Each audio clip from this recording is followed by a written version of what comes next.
Meskipun ada di antara warisan itu telah punah tanpa meninggalkan bekas. Ada yang mampu mempertahankan warisan itu. Ada pula yang harus tergerus zaman karena tidak mampu beradaptasi. Blangkon adalah tutup kepala yang dibuat dari batik dan digunakan oleh kaum pria sebagai bagian dari pakaian tradisional Jawa. Menurut wujudnya, blangkon dibagi menjadi 4, yaitu blangkon Yogyakarta, blangkon Surakarta, blangkon Kedu, dan blangkon Banyumasan.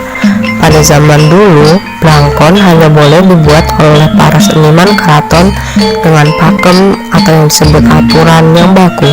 Tidak ada catatan sejarah yang pasti akan asal-muasal orang Jawa memakai ikat sebagai penutup kepala.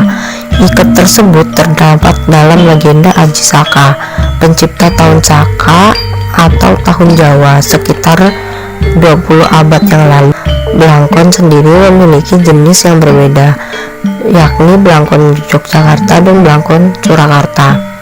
Blangkon Jogja mempunyai mondolan gaya Yogyakarta berbentuk bulat seperti onde-onde.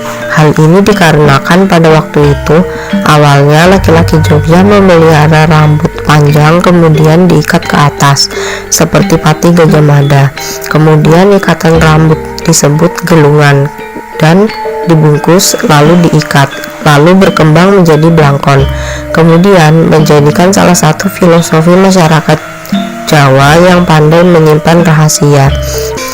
Blangkon Surakarta. Blangkon gaya Surakarta tidak memiliki tonjolan di bagian belakang, melainkan terjalin dengan mengikatkan 2 pucuk helai kain di bagian kanan dan kiri. Makna blangkon dalam hal ini adalah sebagai simbol pertemuan antara jagat alit dan jagat gede. Blangkon mengisyaratkan jagat gede, sedangkan kepala yang ditumpanginya mengisyaratkan jagat alit. Sebab dalam peranan manusia sebagai khalifah, kita membutuhkan kekuatan Tuhan.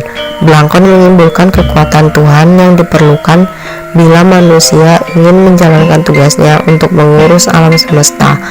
Karena itulah zaman dahulu orang Jawa umum memakai blangkon, sebab mereka sadar bahwa mereka bukan sekedar hamba Tuhan, tetapi juga khalifah yang bertugas di bumi.